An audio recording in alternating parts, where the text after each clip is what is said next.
Hey guys, Ethan, I'm here with another interview for guys, and today I'm here with the man himself, DKoolPharaoh. So how you doing, bro? I'm good, and you? I'm doing pretty good. All right, so let's get the interview started. So, what were your early inspirations? My early inspirations are my current inspirations, and that's Isaiah Rashad, who else?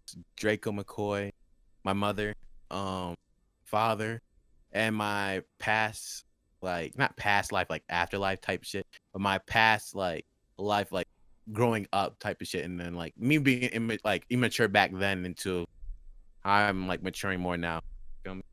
Yeah, I feel you. So. So, in one of your previous interviews, you talked about how you would rap battle a lot in high school. So, how'd you get into that? Oh man. So that started in this class. I forgot. I think it was an art class. And yeah, oh, this is gonna sound weird. So in art class, we were making like it's not macaroni necklaces, but it was like some weird ass necklaces shit.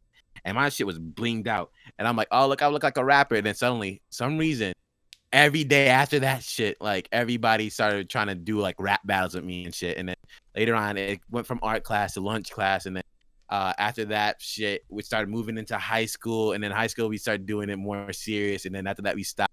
And people at this time were doing songs, but I never started rapping until like after high school or like close to the end of high school. You feel me? Yeah, I feel you. Yeah, I was like, when I was listening to your interview, you're talking about that. It's like a lot of times, like people talk about, like, I haven't really heard that many people talk about how they got their start in rapping and rap battling, which is pretty interesting to me because that's usually a lot of more old school rappers are into rap battling, newer, not like newer school people. And it was pretty interesting to like find that out. Yeah, yeah. But see, our rap battles sometimes will be serious rap battles, and sometimes it'll be just out of pocket rap battle. Like it won't be like, what people are doing. Like when I mean out of pocket, like saying like, you know, weird shit. But I mean like out of pocket, like really dark type of shit. So now you Yeah. you can see where I get the influence of like some of the dark shit that I was saying before. Yeah. So that kind of leads me into my next question. So a lot of your music is really, it has this like really dark theme to it, and I think that's what makes you stand out from a lot of other artists in the underground. So how did you get that sound? So like I said, my past self. So even though me being brought up, like my family, they started off like not in a good area, or like not good, like they really started off from nothing. But then I was brought up with like shit. But at the same time, when we started getting closer and closer to middle class and type of shit, I still had experiences in like low income areas, not like low income areas, but income areas that was like somehow still not classified as middle class yet. So like all schools and all that shit. So then the first thing that so that's like for like maybe like the what people say like the fucking gangster side, even though I still don't classify myself on that shit. Yeah. But like the dark shit, like the gory and shit, I got that more from the anime side. Like from me now starting like watching animes for the like past 5 years and shit, and me liking like horror films and all that stuff, and then shit that I be actually dreaming about too. Like shit, like sometimes my dreams are not even good dreams. They're like some dark ass Oh yeah, I shit. can So totally relate. I got some fucked up dreams sometimes. yeah, so that's that. All that comes, but I'm gonna say most of my shit now, including this stuff right till this day now, is like anime stuff. So, Yeah, totally. So how did you get into watching anime? so anime. Um, at first, when this lady who used to babysit me, we used to play Dragon Ball. This like I forgot what it was like Budokai something. I forgot which Budokai was, and I used to like it was on a PlayStation 2, and me being an Xbox, I didn't know it was for Xbox. So later on, when the Xbox One comes out, I'm like, fuck, bro, I wanted to go back to memory lane and fucking start playing that Dragon Ball game, but I realized they don't have that. So I'm like, oh shit, that has Xenoverse 1. But me not knowing what anime is, I was starting like once I started playing Dragon Ball more, I'm like, shit, this is actually interesting. I want to watch it. I didn't realize that Pokemon and all Beyblade and all that shit was anime too. And I used to watch those as a kid, but they're not anime like people would classify anime. See, that's like just mainstream Yeah. cartoon Pokemon and shit. So once I started playing Xenoverse, where I met this one person named Ben, he's a good friend of mine, like a good old friend of mine. And once I met that dude, I got more into Dragon Ball and shit. We used to play Xenoverse so much, and then I started watching that anime. And then he introduced me to other animes, and then I started finding them more into by myself. And then after that, my whole like catalog started expanding and all that other like garbage and bullshit. Yeah. I find that really interesting because like you're talking about how like a lot of times you would watch Pokemon as a kid and not really think of it as anime, and I totally relate to that because like I remember I think the first anime I ever watched was like Bakugan when I was like 6 or Yeah. something like that. Like I never thought of that stuff as being anime, you know. I just thought of it as like cartoons because I had no idea what the concept of anime was, but like once I got into like elementary school and like probably when I was like maybe like 10 or something, like I had friends who were watching like actual anime, and they introduced me to Attack on Titan, and that still is probably one Yes, of my that's one of favorite my favorites. animes. Yes, yes. Attack on Titan. See, but I didn't even back then. I didn't even want to like say I like anime because I didn't know what it is. Me being me, I don't want to say I like something unless I know what it is. You feel me? So Yeah. I could have said I liked anime if I knew that Pokemon and them were all anime before. But once I started realizing it, I'm like, oh shit, yeah, I started fucking with anime, and that's like maybe sophomore year of high school, and I really started taking it like oh, so this is anime type. Yeah, exactly. And yeah, like I still to this day I don't watch a whole lot of anime. I mean, I'm not even done with Attack on Titan to be honest. I like watched it on and off the past like few years, but I definitely want to get into it more. And I started watching like these like Chinese like animes recently because like I study Chinese as a language in school, so I wanted to like get more familiar with the culture. So I started watching Chinese anime, and it's Mm-hmm. pretty interesting like how much like the style, how much like because like Japanese culture a lot and like especially the language is based off of like Chinese culture, and now it's kind of doing the other way around where the Japanese art styles of anime is like bleeding into other countries of Asia, which is pretty cool. Yeah, and I realized my little nephew now too. Yeah, he's learning about Mandarin what's it called language and all of that. Yeah. And like it's getting more and more out there. And I like you said, I used to watch more anime back then, like let's say sophomore of college now. But now like till this like starting this year and last year, I really didn't have that much time to watch anime again. I'm trying to get back into it, but it's like you need to have like free time in order to Oh yeah, watch. You you can't got just you got to have so much time yourself. to like watch Yeah, you like need a free time anything. for that. Yeah. So Yeah. That's like one of the reasons why I stopped watching anime is mhm. that I don't know, I'm just busy doing other things and I just don't, but you know, whenever I have the chance, I'll definitely indulge in it sometimes. But anyways, so what was it like? You know, you talked a bit about your early childhood growing up, but like what was it like overall like growing up in Illinois? Overall, growing up, oh shit, I'm just gonna say I was a bad kid. I was really a bad kid. Like, not the type of person you would want to really hang out with. Type of shit. Like, even though Yeah. people try to hang out with me, I didn't want to hang out with them because I still to this day I don't fuck with people unless I fuck with their energy type of shit. And then, but me being me back then, I learned from my mistake that like the shit that I did back then, like riding with people and like doing like out of pocket shit or like not law like good legal like law shit. Um, I learned from those mistakes. Would I do them now? Not really that much because I'm like an adult now. I'm 22, so fuck it. Yeah. Um, but being back then, like my family, I'm blessed to have like the best family right now to like help raise me and shit.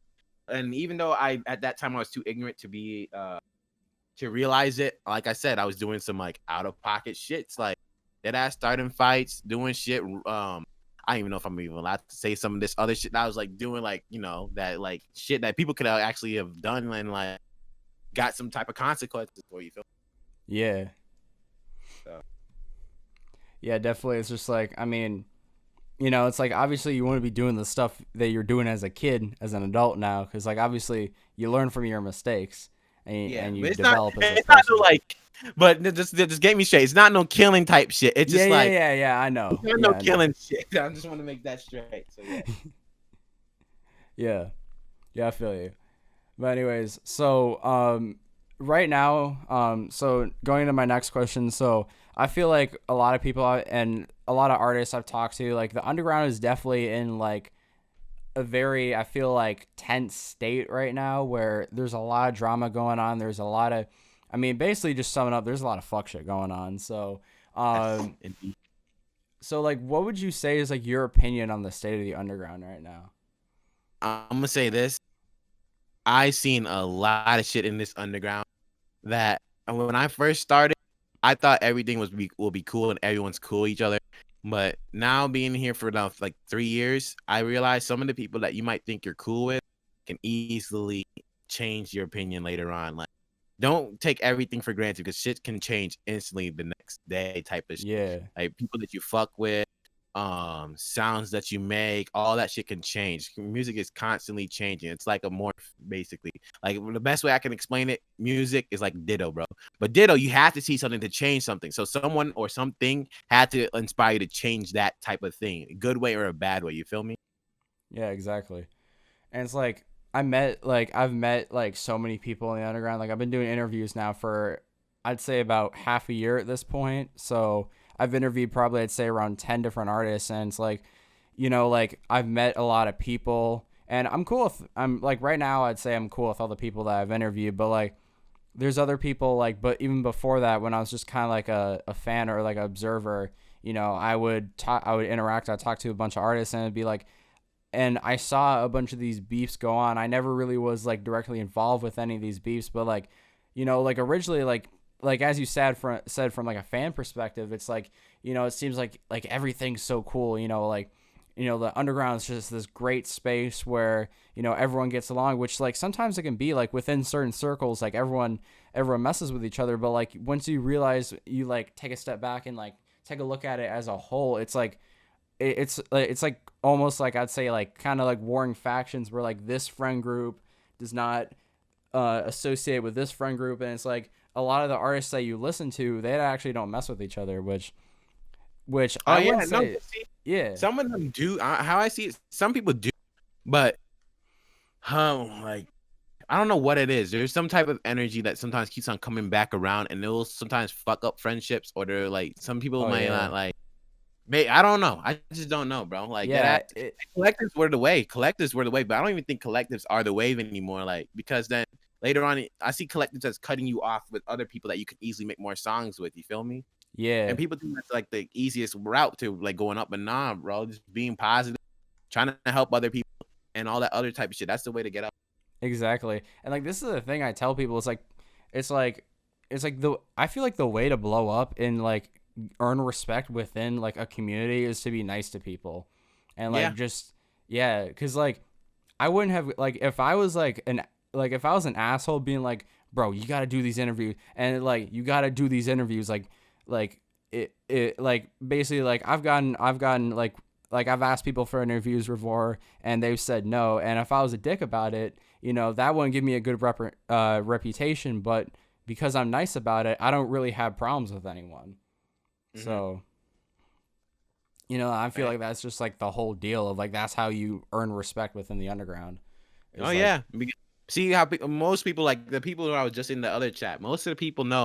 Like usually people who are in the underground, they'll charge people like crazy amounts and shit just because where they are right now. And I understand that because you don't want to give just anyone the same type of attention that you got because you worked for that and they just maybe like starters type of shit, right? yeah, But how people know that in order for me to get work with you or fuck with you, I have to actually genuinely just fuck with you. And then yeah, see, I don't charge people that type of shit, but you can see more other people actually charge people. Like for me, it just has to be like, are you a cool person or are you just on them like weird shit type of energy? And people yeah, know like I'm not like those other artists that leave you on in the DM to like never open your type of shit. I'll talk to you as long as I'll talk to anybody in their DMs as long as you're not coming to me on some disrespectful shit, out of pocket shit. And as long as like if you're asking me a favor, I want it to come from you, not from a friend or type of shit. I want you to yeah. actually talk so you can actually make a bond type of shit. Yeah, and like this was and like I remember like when I asked you, for an interview, you said, the only reason I'm agreeing to this is because that you asked yourself if you had a friend go and ask for you, you wouldn't do the interview, and I respected that a lot because like I understand it's like and like I wouldn't, and personally myself too, like I wouldn't want to work with someone if they have ill intent, if they just want to use me as like a stepping stone to like get up the ladder, and that's what I like really, and that's what I like really respected about you, like when like I first talked to you within that voice chat. See, well, how I see that too. See, I like how you said that. How I see it. The only reason I like that way because how artists are portraying themselves now. They're portraying themselves more as like a God thing. And how I see myself, I'm the person here now. God sent me to make sure that all these fake guys are not in the picture anymore. So Yeah. I don't like how artists are making themselves in a God complex that fucking people, their fans or supporters or any of them can't come talk to them directly because now Oh people, because yeah. they make themselves seem like they're on a higher level than them. But I see everyone as equal. I'm still, all I do is just rhyme words. So I'm still on the same like level as you feel me? So I want you to Yeah. feel comfortable to talk to anybody. Like you, if you could talk to me, I know you could talk to anyone who else is bigger than me type of shit. You feel me? Exactly. And like that's the thing is like it's like I and the thing that I don't like a lot with a lot of these artists is they put themselves in this high horse where they're like just because they got some numbers, they're like, "Oh, I'm above everybody," you know, like That's what I'm saying. yeah. That's why my main goal in this whole music shit is to be the anti here, to make sure all the shit is right now that is normal to the music is not normal anymore. And I'm trying to break all that shit. Exactly. And then like that's what I fuck with a lot about you. Like I got to get props to you. Like there are very few artists within the underground that actually like truly like don't put themselves above their fans cuz like I remember I'm not going to name names cuz I'm not trying to start any beef, but I remember there's this one artist that I Mm-hmm. knew.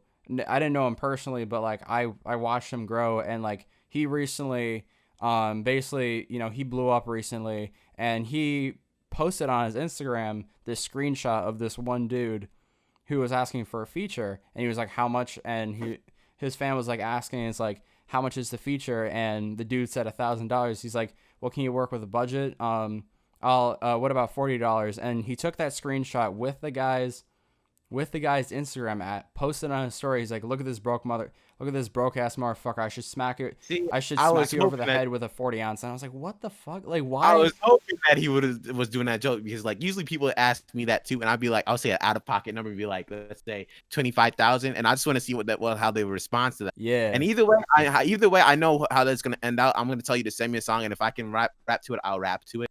But I yeah, usually say like I want to see how people are. So sometimes I'll text someone. Like I'll just be like a dick instantly in that DM, and then like 5 minutes later to see how they talk, and I'll be like friendly. I'm like, all right, you're cool, because I just want to see if you're gonna how you're gonna act. I want to see your maturity level before I even start trying to yeah. work with you. Yeah, So I and like the understand. thing is like I understand that, but like my thing was is like you know if he did that within the DMs, I'm like yeah okay that's whatever. But he But put like it he in public. posted it Yeah, I don't on like his that. Instagram, and he's got like I think right now he's got like 80K followers, and it's like he's basically putting this guy on blast and shaming him, and Yeah, that's that's what not I it. don't like. That's what I have an issue with is that he's Yeah, basically like poor shaming this guy because he can't pay for $1,000 feature, which in my opinion is just like you know, it's like I understand like if you know if the guy can't pay, like that's fine. You know, obviously not everyone's you know like not everyone that asks for a feature, you know, because like you can't give a feature to like let's be honest, like especially like when you start reaching like higher levels, you can't give a feature to every single person who asks for one because obviously you have a limited amount of time, so you have to have a price for it to like weed out yeah, the people. But like when it's to the point where you're like publicly shaming them, that's when I have a problem with it. yeah. I understand. Yeah, see, I don't fuck with that. The only time I'll put something on like my screen if I see someone doing something way beyond that that I need to show proof and back Oh up yeah, that yeah, type of yeah, shit. yeah. Totally, totally. I feel that. Totally. But anyways, so my next question is like what is your creative process? Like how do you come up with a song? So back then I used to write and then take everything from an anime that I saw and put it in there, or take some shit from my past, like past time growing up, and put it in there. And then I'm trying to say now I'm trying to like since like 2000, the late 2018, I'm trying to make anything like I said in music that's not cool. So like on one song, everyone was fucking with me saying I was tiptoeing on someone's block with Crocs on. You don't hear anyone really rapping about pulling up on somebody with Crocs on and all that other shit. And then I'm like, more people started rapping about Pokemon. Because I started rapping about Pokemon. Anything that you don't think is cool, I'm gonna try to make it cool. Like Star Wars. Back when I was growing up, not that many people fucked with Star Wars, but now look, you see more people fucking with Star Wars. More people like I'm just trying to make anything like for everybody to feel like they're cool. I'm just wanting you to realize that you don't need to get anyone's else like approval. I hate peer pressure, bro. I just hate how Oh people yeah, get peer yeah, pressure. yeah. I hate that. So like my whole thing when I'm writing or freestyling, because now I mostly just freestyle shit, but in some reason, and then once I'm done freestyling, I'll go back and make sure it all makes sense. But yeah, when I'm doing all that, those are the first things that come to my head, right? I'm trying to make sure I make something that's wacky cool. Exactly.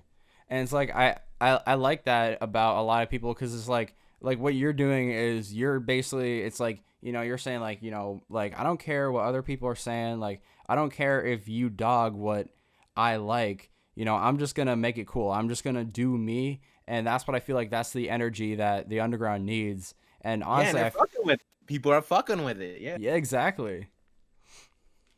That Yeah, it's like I don't know, like I always used to I always used to be like that weird kid in school because like I was always into film and like photography, and like that's what I love originally film. started doing. That's a crazy thing. I love. See, I wanted to do filming because George Lucas was my like main like role model back then. I want to do more shit like that, but somehow I don't know how I ended up. Yeah, I mean things change over time. I mean, like I never thought I'd be doing like if you told me 6 years ago that I would be doing interviews, like I would. Like when I started my YouTube channel like 6 years ago, like I'd be doing interviews like that. Like I wouldn't have believed you because like back then I was doing like gaming videos and shit. Like Same, back in like bro. 2014. Yeah, before I even did this, I used to do competitive Call of Duty. That was like the way I was getting money. So Oh, for real? yeah, so like before, so this is before I was on my bad shit. Like right when I was on my bad shit, let's say around junior year, because that's when I started getting my head straight. I started doing competitive Call of Duty, or not? What's the junior year? I forgot. Whenever Black Ops 2 came out, so that might be in All sophomore year. right. I started doing fucking competitive Call of Duty, and then I stopped around. I think it was Ghost, Call of Duty Ghost. Yeah, was it Ghost? No, it couldn't be Ghost. It was Advanced Warfare. It can't be. What was after Ghost? Was it Advanced Warfare that was after Ghost? I don't know. I didn't get into the Call of Duty franchise until like 2016. So like I don't know. I haven't played Ghost in years. It's been No, that's actually no, that's a lie. My bad. The last competitive I did was Black Ops 3. So it started Black Ops 2, and the last time I did it was Black Ops 3. I remember right. I tried to do that, and then after that I was like, yeah, I can't do this. Yeah. So what got you into doing competitive Call of Duty? Because like that was actually one of my questions is how did you get into the Call of Duty franchise? Because you actually have a song with Zios called Warzone, and you and you also have a gaming Instagram where you upload tons of Call of Duty clips. So like, how did you get into competitive Call of Duty? So Call of Duty, at first it started off in competitive Halo, but Halo I was only good at assassinating and fucking snipe. So then after that, when I stopped playing Halo because my fucking Xbox had some type of shit, and it was a new Xbox, for some reason that shit just kept on eating every dish like I put in that was like not Call of Duty. So I had to play Call of Duty basic. So what's it called? Once I put the disc in, me being like, I don't know how young I was, and people were saying, "Oh, you're bad in this," and I was shitting on people. Some person who was like triple or double my age, like he was like maybe 20, while I'm like maybe, what's it called? I was maybe 15 or something like that. And Yeah. I went over on like another age where I could still get money off of that shit. He got me in his team. I started doing crazy on that shit, and I started taking more. I started fucking with it more and more. And if you guys, I private all the clips of my old like competitive matches, but we used to start winning like so many games and all that stuff. And I met a couple other people like I said, Bang. Before that was the last competitive Call of Duty before I met Bang, and then he saw some of the videos and shit, and it was just fun, bro. That ass, I don't know. I had to think my Xbox. That ass, if my Xbox was not breaking every disc besides Call of Duty, I wouldn't be doing competitive Call of Duty because it gave me more time to Wow, practice on it. that's really interesting. Like if it wasn't for your Xbox, like you wouldn't be doing competitive Call. That's If it pretty wasn't for interesting. my Xbox, I don't even think I would be even doing rap because I even remember I wanted to do rap to get more money for I can get DLC for Call of Duty. Oh wow. So Yeah. yeah. That's really interesting. Like most people when they talk about like they got into music, they usually talk about it's like, oh, I listen to this artist, or like my friend got me or my friend was an artist and they got me into that. Like you, it's like completely different. It's gaming got you Yeah, into no, music. bro. Dead ass, the gaming, if it wasn't for Xbox, well, I'm gonna be honest. If I never got that Xbox, man, there's so many things because I could have died the same day too when I got the Xbox because Wait, what? Hold on, what? Yo, so all the day right, I we need could to hear this story. so the day that I got the Xbox, there was a because I live in Chicago. The day I got the Xbox, there was this shooting that happened, and it was right next door to this shooting.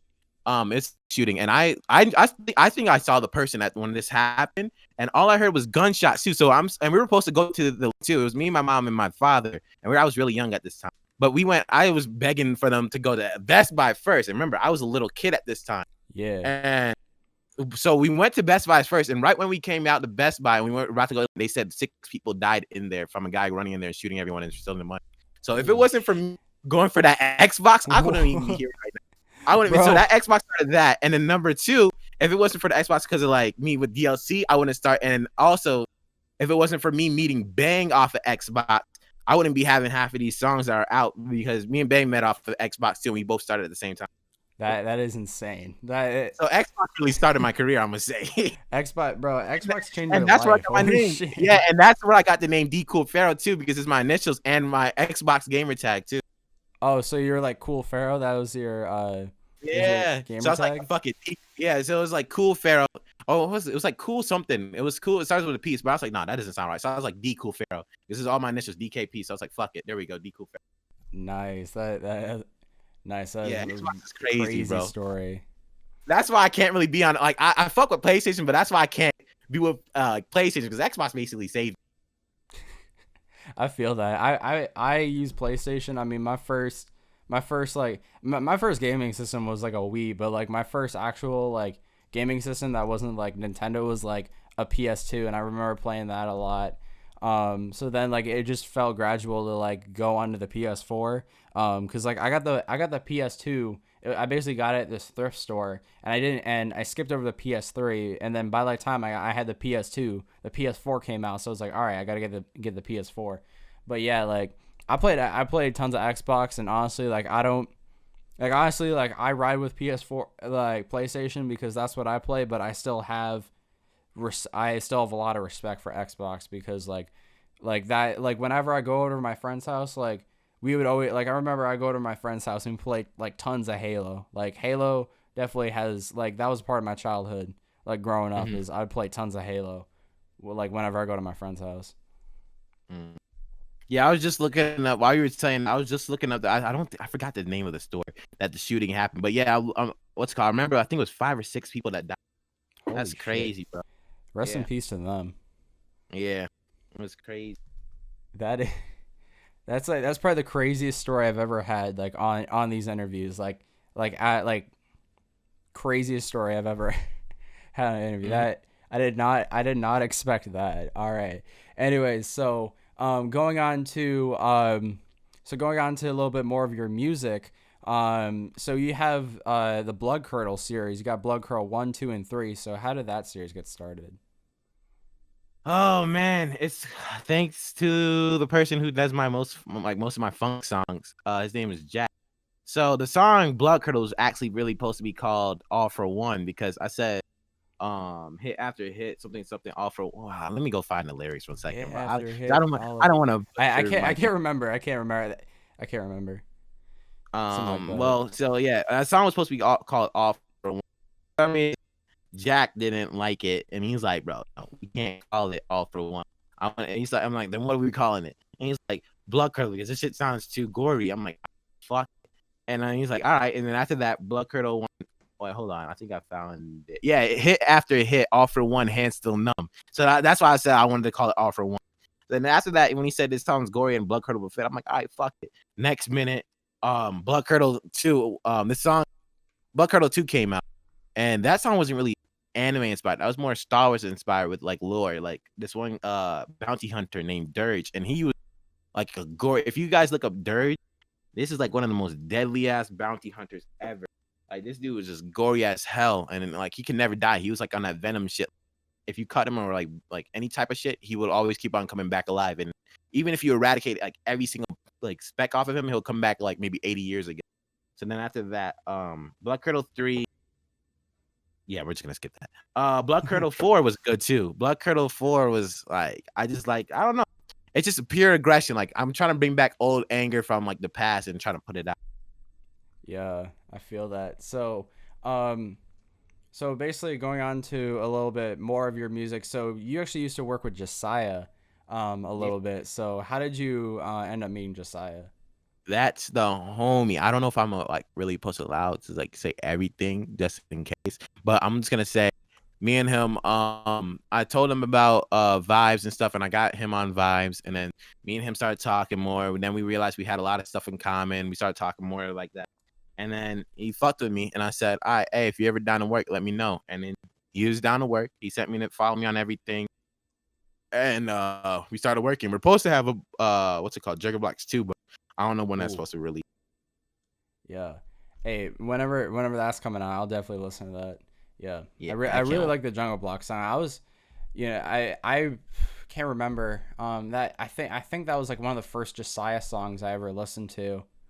I mean it was either that song or like I think it was Shenanigans. It was either that I found Shenanigans and Jungle Blocks like around the same time because I started listening to you I think like mid to late 2018. I'm not sure, something like that.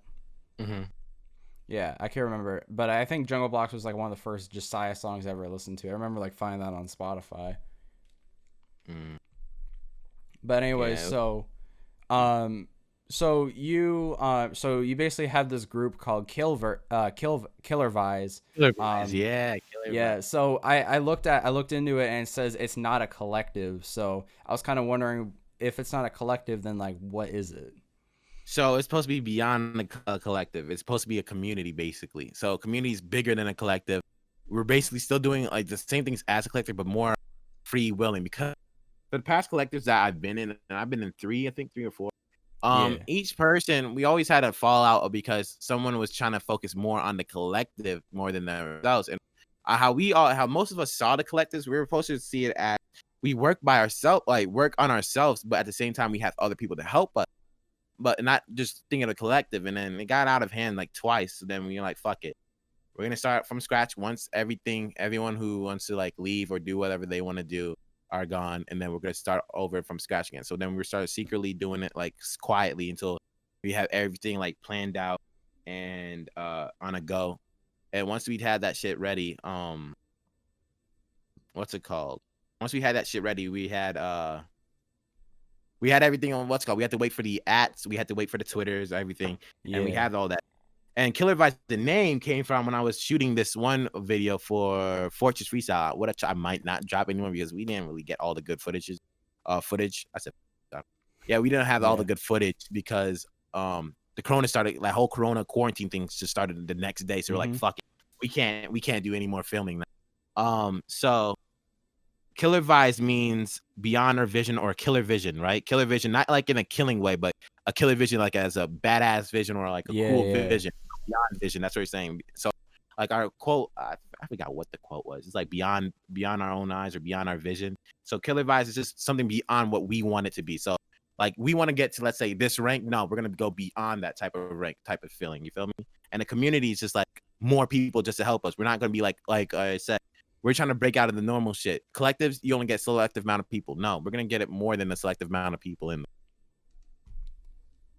Yeah, I feel that because like I started a collective like maybe about like 2 years ago, and like we got like 7 people now, and like we're very exclusive with like we just added like 2 guys recently, but it's like we don't really like we're at this point we're just kind of like cutting it like unless like we find someone who like we really fuck with, we'll add them, but like we're not really, and like I get that, and I always like felt like it's like, well, like I got this collective, but like I also know like all these other people who I want to work with. So, and like I was like, well, what if I made like a bigger, like not necessarily a collective, but like what we were saying, like a community, just kind of like a side thing, Mm-hmm. where it's like we can all be under one name, but it's still kind of like not like cutthroat, where not so cutthroat as how a lot of collectives are.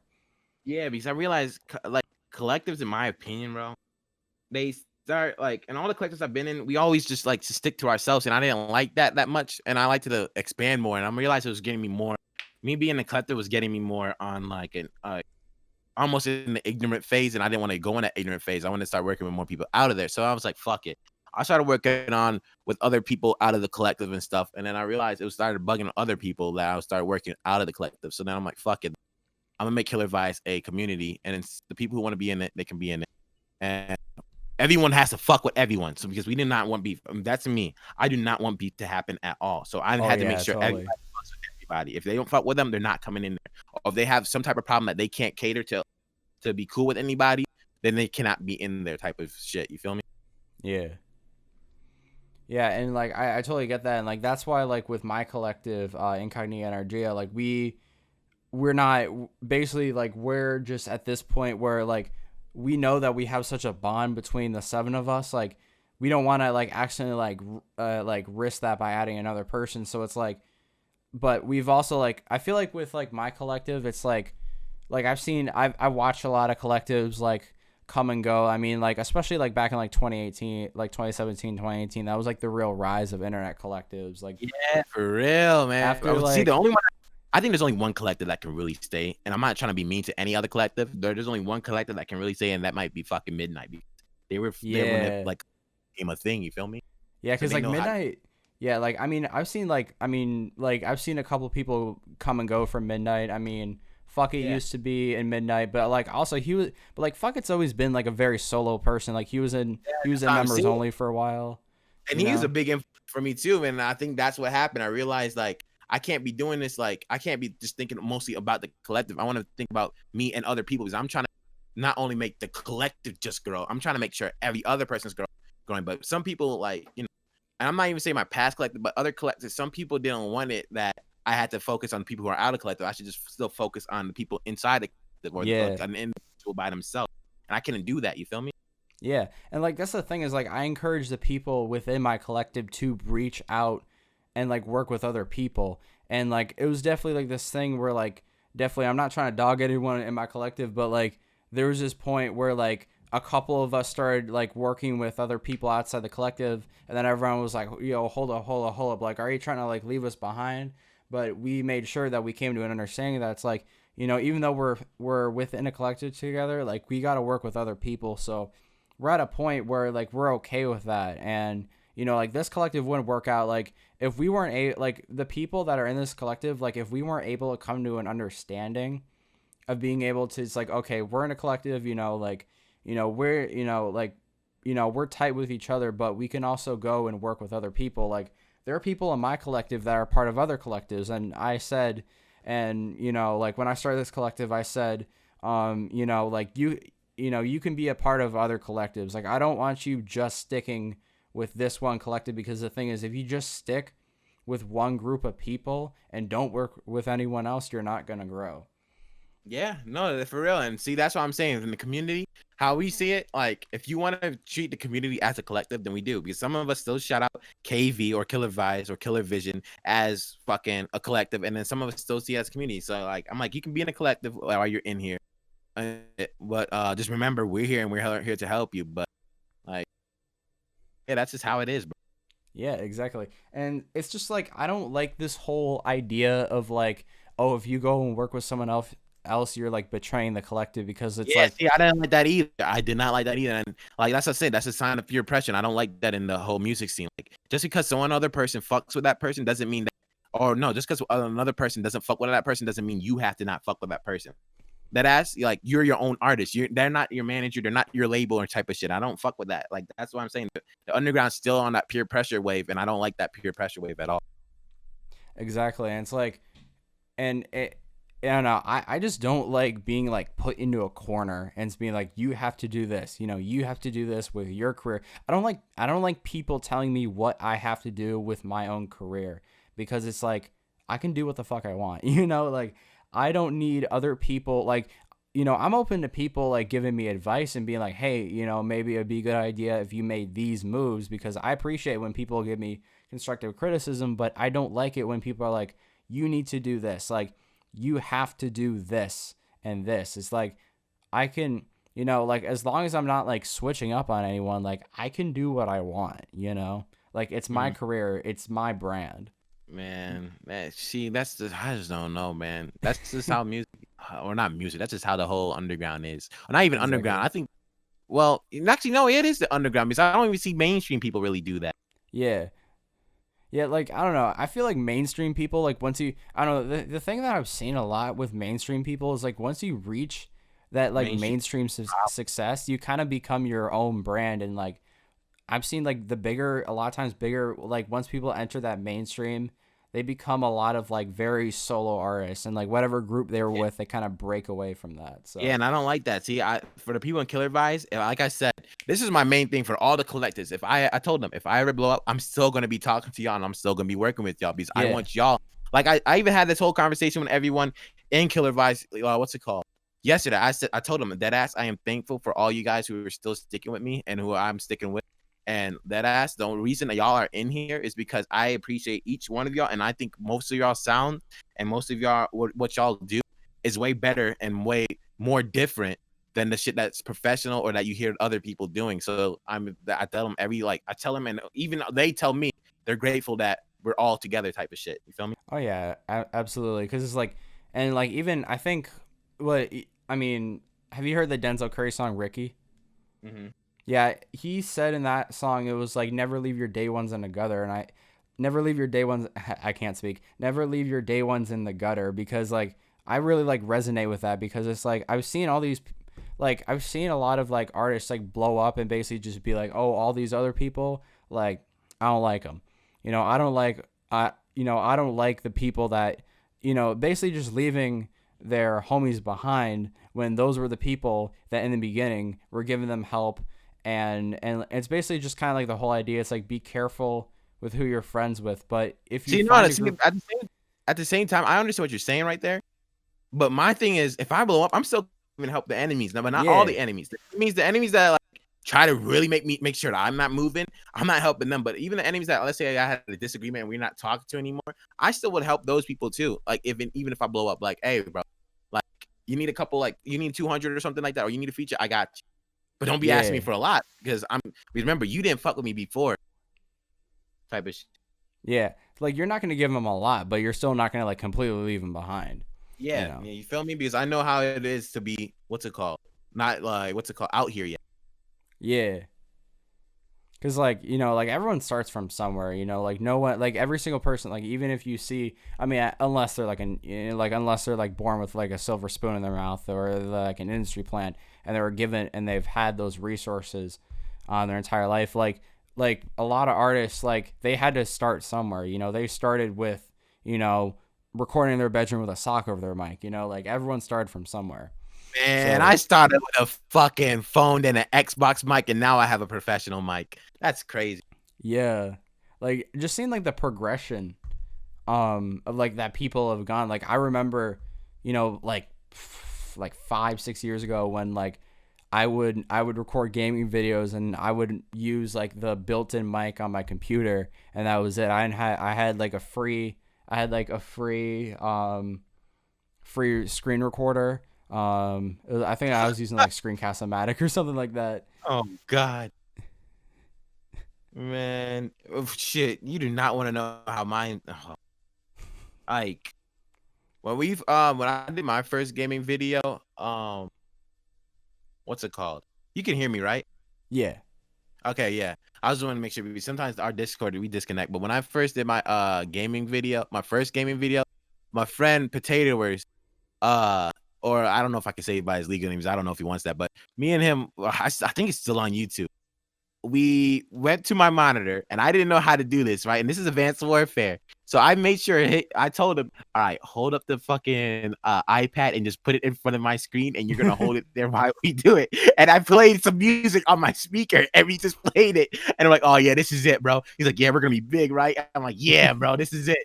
And then right when we upload that, we're like, yo, this looks like garbage. He's like, fuck it, still, we're just gonna upload it. I'm like, okay. I'm like, let's upload it. And it was a bad beat that I made too. I'm like, bro. And I'm looking at it now. I'm like, bro, that ass. I am thankful for everything. Exactly. Because like I mean, you got to grow from somewhere. Like I remember, like even before I had a channel, I was still trying to make videos. And I remember one time it was something like, what was I trying to do? I was trying to record like a gaming video, and this is like before I had like any sort of, like, I knew what a screen recorder was. Like, thank God, shout out to my homie XT Warner. He like told me all about that stuff.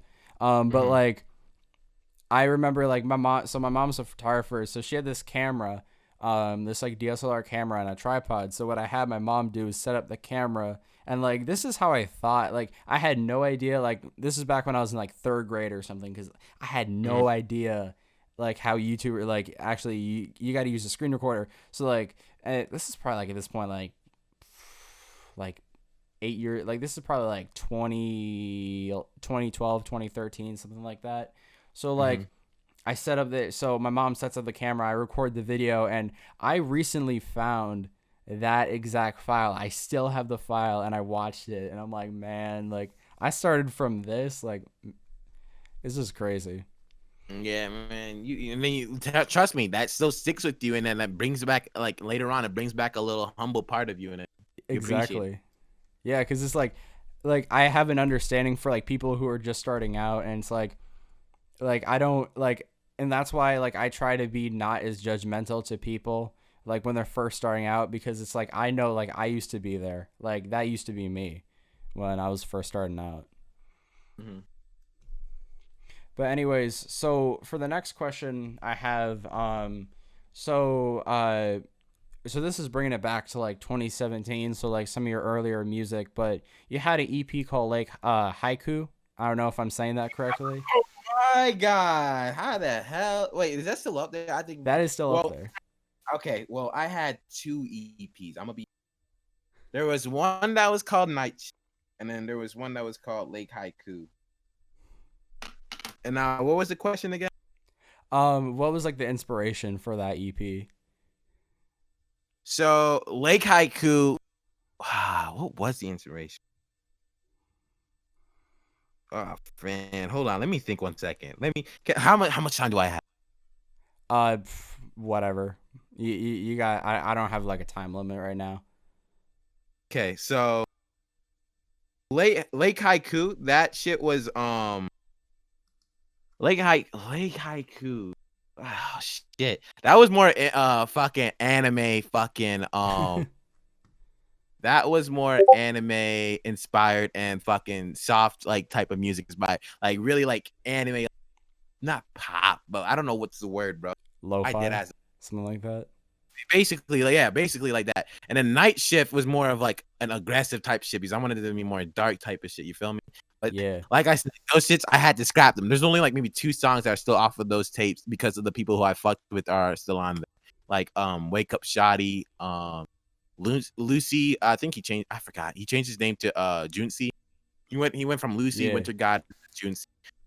There's on there. Lucifer also is on there. Lucy, shout out Lucifer. Y space FER. So yeah, that's how that was.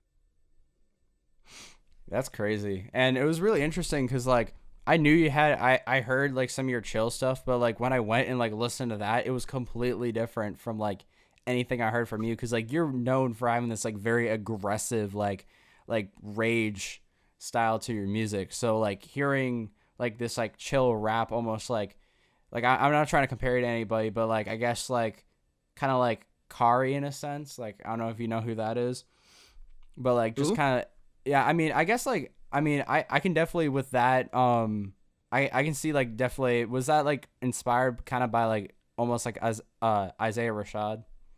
Yeah, I see. When I first started, I wanted to do music like Isaiah Rashad, and then after that, some reason it progressed to I wanted to do music like Six Dogs, and then after that, somehow it just ended up doing aggressive ass fucking music. And then now I'm still doing aggressive music, but actually at the same time, I want to do some shit like Six Dogs or G Herbo or Polo G or fucking Oliver Francis, while I'm still doing the aggressive shit. But I don't want to always just keep on feeding people aggressive shit, because then that shit gets fucking tiring, and then Yeah, you have exactly. Just doing the same thing over and over again. Yeah, and it makes you look like a cartoon character. For real. I mean, honestly, I really enjoyed listening to some of that chill stuff. So like, I would really, I think a lot, of that is like really like, there's a huge market for that music. So I think like really like doing that, like that would open up your brand to like a whole another like reach of people, and maybe introduce those people to more aggressive music. And then at the same time, introducing people who just listen to like ragecore aggressive stuff, like introduce them to like more like lo-fi and like I don't know the right word, just like chill music. Yeah, no. See, you can hear all my old chill stuff and all my other stuff like that. Still on YouTube because we have Finessers. I forgot what it's called. Finessers Next Door. That was me, Toby, and Wake Up Shoddy. We had Lame still on my fucking SoundCloud. I love that song like crazy. We had what was Yeah, that one with Lucy and Lucifer? I forgot what that one was called. I really did. That one. yeah, We have a lot of songs. Some of the songs I did still private because there was like a fucking Mask Off remix and I did not fuck with that one at all. I did not fuck with that one at all.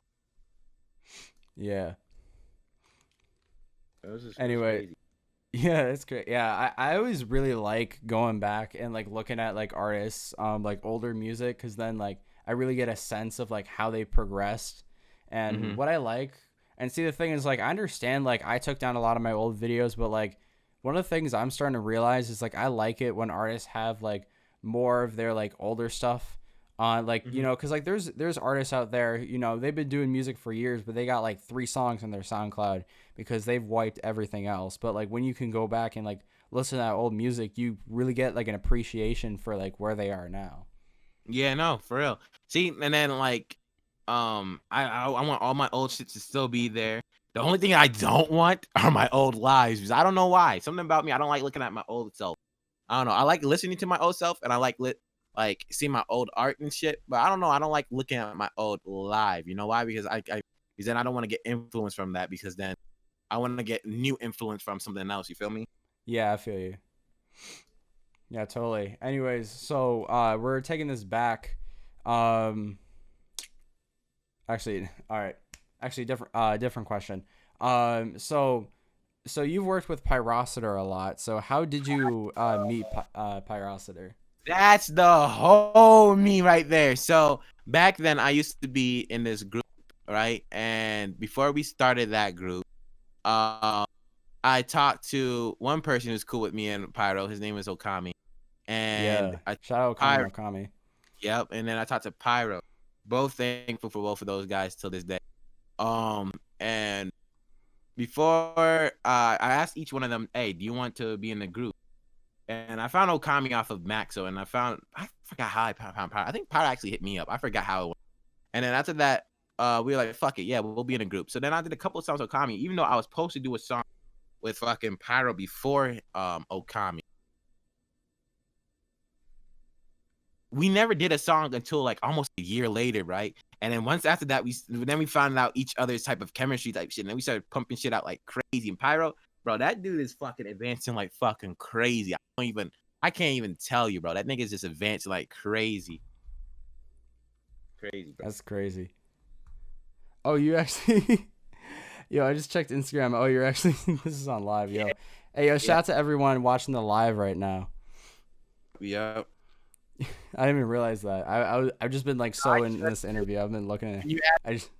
when you asked me that one question, I had to think about the Lake Haiku. Then I went live. I was like, fuck it. I was like, this is a good time to go live. All right, bet. Yo, I'm gonna keep this open so I can like read the chat.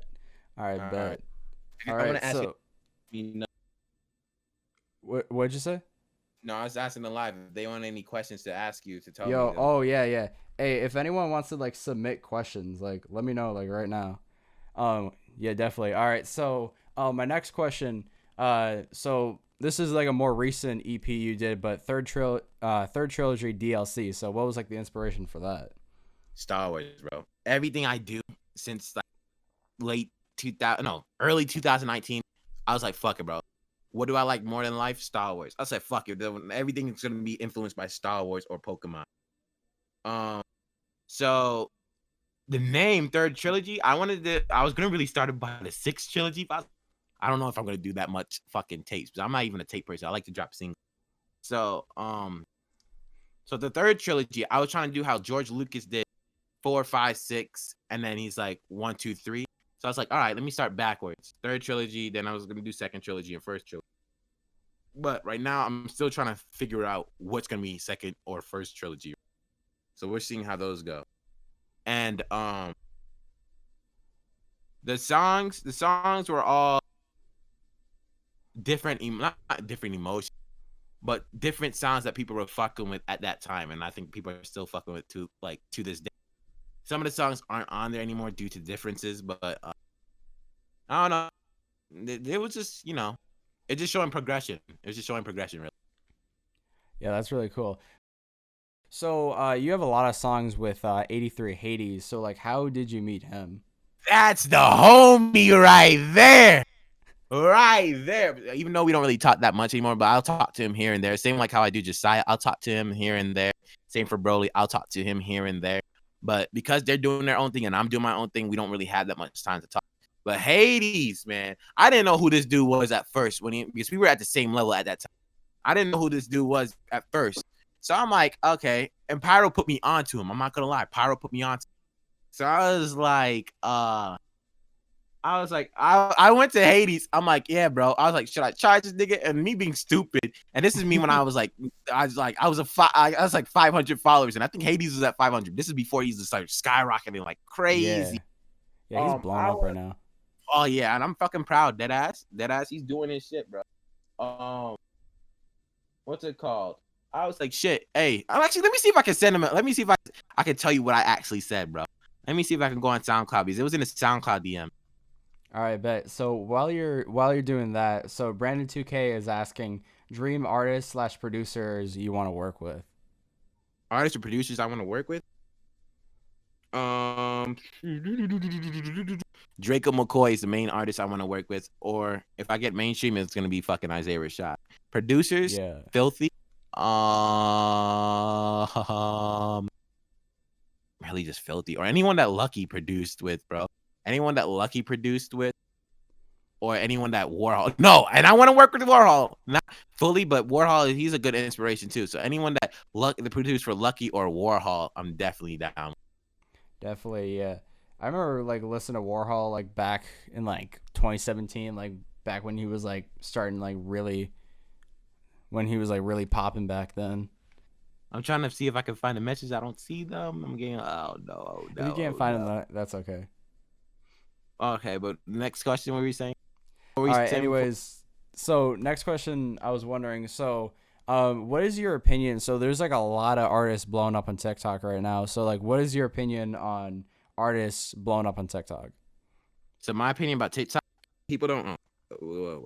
Yeah, my opinion on TikTok is that that's a TikTok. TikTok is that is that people think, oh, once I go on TikTok, I blow up and I'm good. No, it's not like that. People are just gonna come for you for that one song, bro. You don't realize that people are just gonna come for you for that one song, and after that, maybe your other song might blow up in that, but then they're not gonna really fuck with you like that anymore. You feel me? So exactly, like most people now, when they're doing this, they're their main what's it called? Their main goal is to, oh, let me blow up on TikTok and then there you go, I'm good. No, you're not. Once you get on TikTok, what's the next move? You have to get a next move instantly. You can't just be like, oh, once I blow up on TikTok, I'm set, bro. No, you need another move after that shit. You feel me? And so everyone's main drive is, oh, let me make some fucking wacky ass lyrics and I'll blow up instantly. Oh, let me get a crappy half-ass beat and I'll fucking blow up instantly. No, bro. Work on that shit, and maybe if that shit's good to your standards and you know it's a blow up, it might blow up on TikTok. Because I bet you half these people that are doing this, they fucking weren't trying to fucking promote that to TikTok instantly. They just got up there, bro. Dead ass. Exactly. The only person I know who tried to promote it to TikTok was maybe Drake. You feel me? With that Tootsie Slide shit. Shout out to Drake. Yeah. Even smaller than. I know. But yeah, it was that slide shit. Yeah.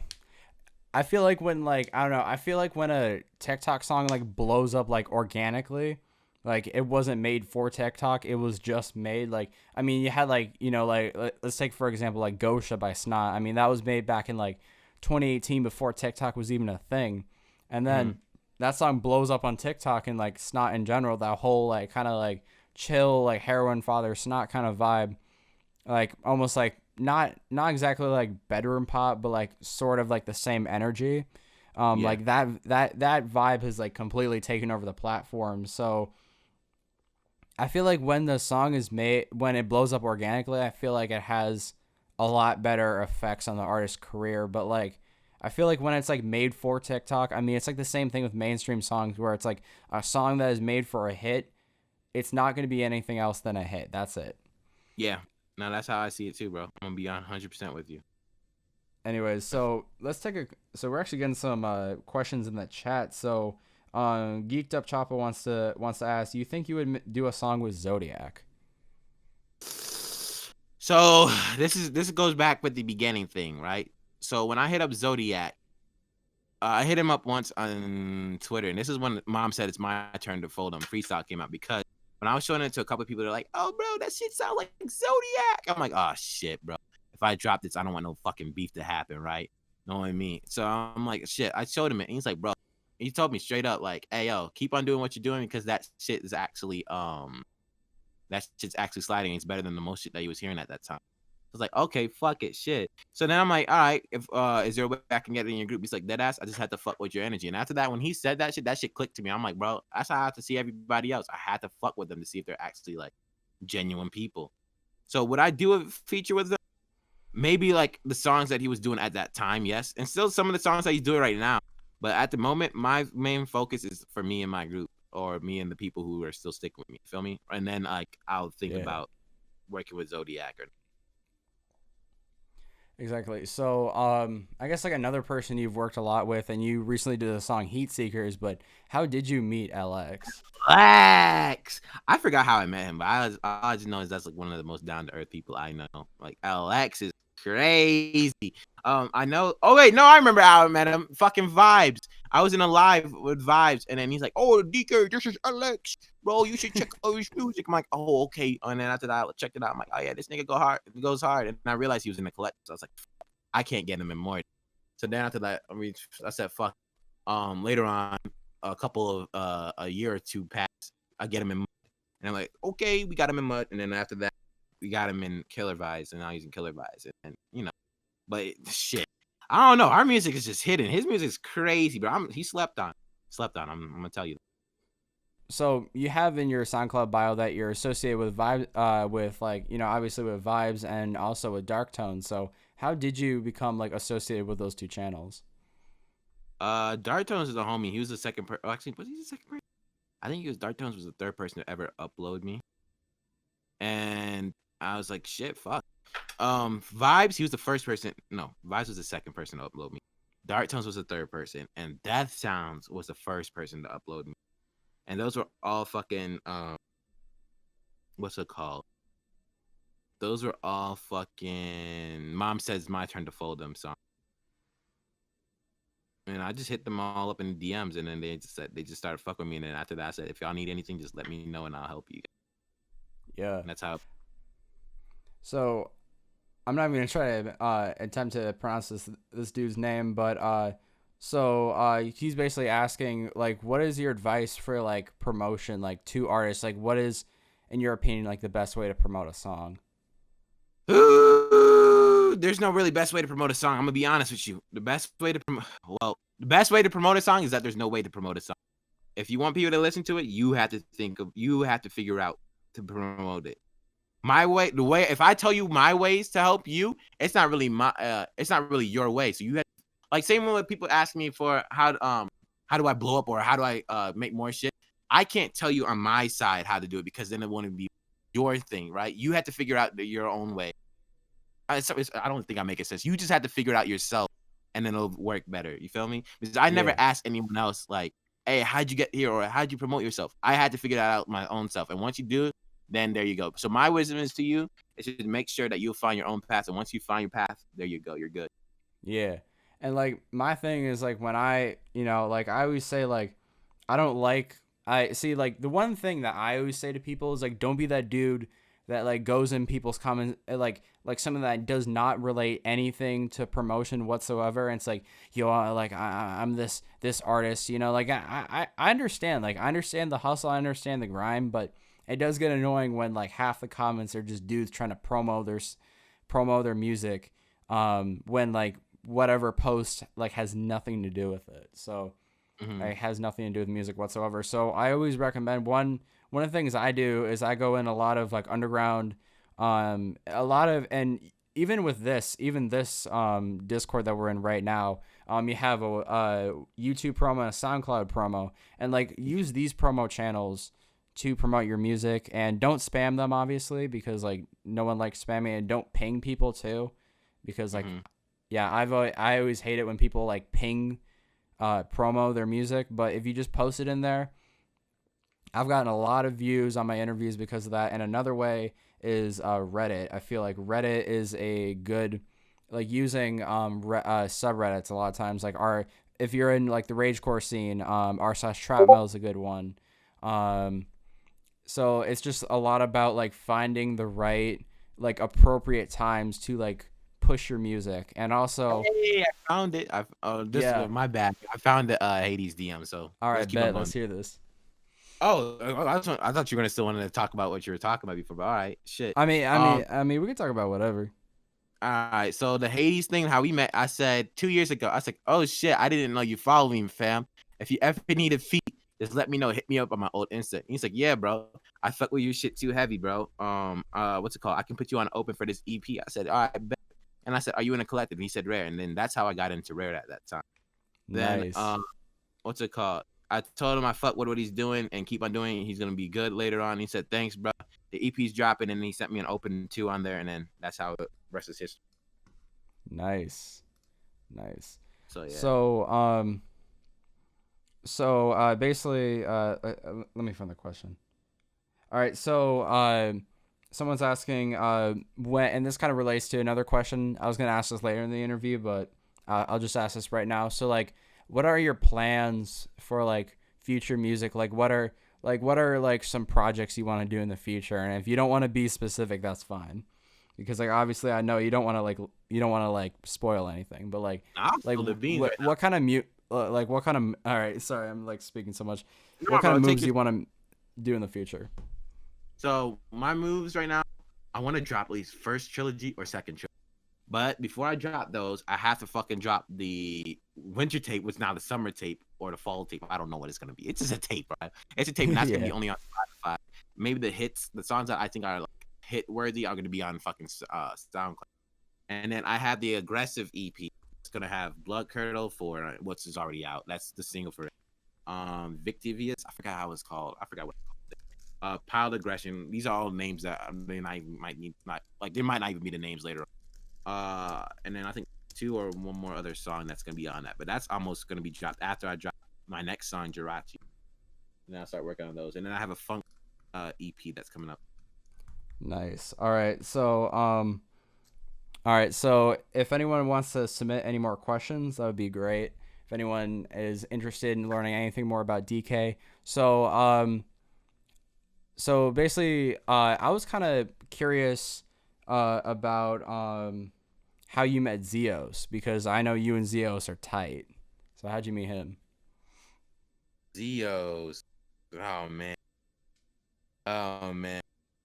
I wish I could bring Zios in here right now where he can explain, but I don't know if you're cool with that or not. I mean, yeah, sure. If you want to bring in Zios, that'd be great. Here, bro.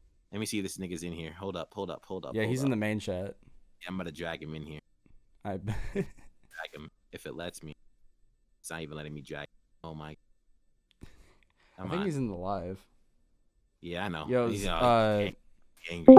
Hey, Zios, what's up? Yo. Right, I want you to tell him how we met. How we met who? You and I met? Yeah. Oh man. Oh, this is a good story actually. So I started making music. Hey, make sure we don't do any like names or anything. No. Yeah. So obviously, like you don't have to say names. No name dropping. Okay. Early 2018, I started making music. I was dog shit, completely terrible. And somebody in Mortisy Clips at the time called me out and basically used me as a spectacle, saying this is why you trap metal, people shouldn't be making trap metal, basically. So I started pressing him because I'm not a bitch, and I was 15 years old pressing a grown man. I was pressing him, and he was like, all right, you got Discord, we'll talk in voice chat. So I hopped in. Fucking DK was in there, and DK was just dead silent because I think he like muted himself or something, went away before he even noticed I had even joined. He didn't know who I was or anything at the time. But now we're talking. I definitely did just name drop. My fault. He's the one who called me out. Fuck. I might as well just say it at this point. He called me out. He and I started talking. Basically squashed everything. No, yeah, I'm about to say no. They're cool now because they always Yeah, were. yeah, no, yeah. We squashed everything. We Yeah. squashed everything. And Yeah. I left the voice chat, and then I started listening to everybody's music that was in the call at that point. And I got on the DK's page, and I was like, oh, I actually fuck with this. I fuck with this a lot.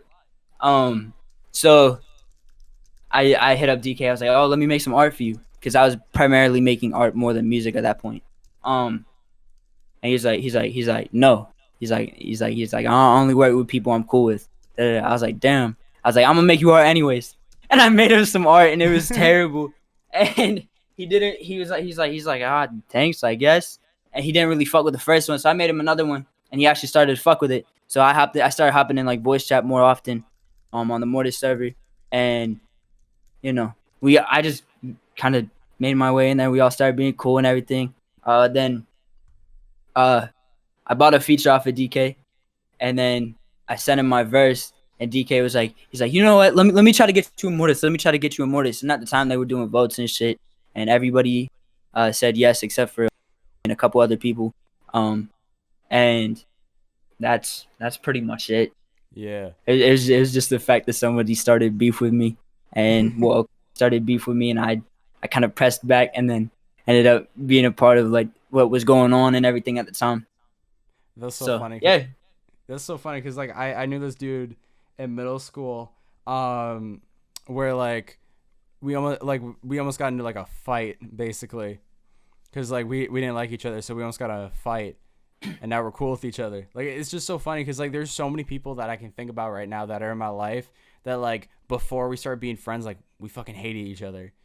Oh yeah, no, that happened to me my entire like that, because I'm an aggressive person, right? Like I don't know why, but I like to like piss people off. So like that's kind of just how I am.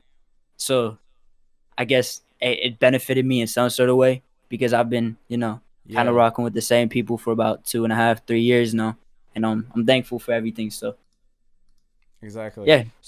So anyway, so actually, so I was wondering like so like I remember the first time we met, I wasn't really familiar with your discography at all, but Yeah. so would you mind if I just asked you like a couple questions like off the top? Yeah, if you want to, you All can. right, bet. All right, bet. So like how'd you get your start in music, and like what was like your first inspiration? My first inspiration, Yeah. and okay, so Just like what artists like inspired you to start doing music, or like how'd you get your start? well, my brother and I used to bump old Raider Clan, and Shout out Raider Clan. Syringe, and like a lot of Florida influence, like Denzel and shit like that as well. Because me and my brother were like where we lived and everything at the time, we were really on some aggressive shit. Like we used to go and do some crazy shit, and we liked the music that like kind of like embodied, I guess, what we were doing. So that's the type of shit we listened to. So I started making like aggressive music, and obviously at the time, like I wasn't in any type of situation, didn't have a good microphone or nothing. Started making music end of 2015 or early 2016 with some friends. It was just some fuck around shit. Never dropped any of it. But I released my first song in 2018. So I count 2018 as my start, Yeah. So I already asked DK this question earlier in the interview, but I kind of want to get your take on it. So there's been a lot of beef within the underground, and like I'm sure, like I mean, you see. Yeah, I'm not gonna name drop. Yeah, because obviously we're not name dropping, but like overall, like what is your opinion on like beef within the underground? I am one of the most hated artists in the underground because of my viewpoints and because of the fact that I can't keep my mouth shut. Like I don't necessarily start beef, but I get involved with most of the beefs that happen. I think it's petty. I think it's stupid. I feel like everybody's kind of doing the same thing, trying to reach the same goal. So, I get that it's competitive or whatever, but like the beef is kind of so stupid to me, because I'm sorry, but if it's not real life, you can just pipe down and put that shit to the side. I mean, it's just internet beef, you know what I'm saying? Yeah, that's all it is, and it never becomes real life beef unless if it's something really important. And even then, normally it doesn't, because most people don't have the energy, or a lot of people front, a lot of people cap, and they just don't say anything after the beef's quote unquote over. They just start sneak dissing and shit like that, because that happens a lot. Exactly. So so like going into like more of like some of the collectives that you're in. So you're in Only Us Click. So like how did you Yeah. like meet those people and get into that collective? That's actually my collective. So So you started that? yeah, no, yeah. All right, That's my nice. collective. So I started that 2018, end of 2018. Whenever my what would that be? I don't even, my 10th grade year started. Whenever I, was kind of trying to do my own thing, because I left Mortis at that point. I was in Mortis first and left them to do my own thing. Started making my own collective because I met this dude named Jaden, who is probably my best friend at this point. And he and I used to freestyle in English class. Um, and we used to like fuck around and do that type of shit. And we decided to make it like a full blown collective, because at that point it was like the Only Us thing was kind of mentioned here and there, because it was like something that I had created as like a mindset sort of like movement sort of deal for a little bit beforehand. And then we kind of were like talking about it, because we also had this friend named Kanye who was in the grade below us, who was a producer.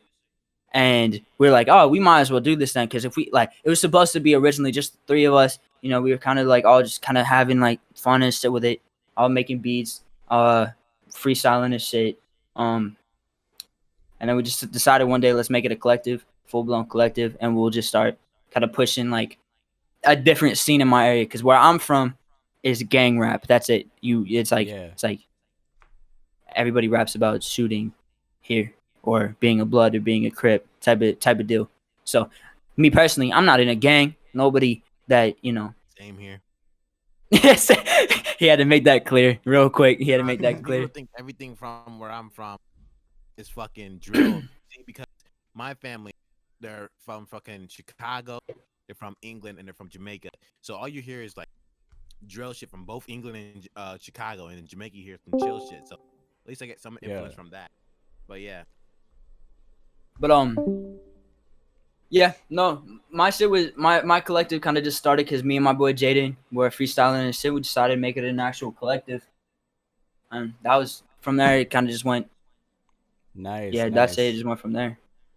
That's what's up. Anyways, so I'm looking at your Twitter right now, and you have a tweet that says "Leafy is here is better than 6ix9ine." So how'd you get? How did I get to that? I gotta agree. I gotta agree with that statement. But where'd you get to that? Where'd you get to that conclusion? Yeah.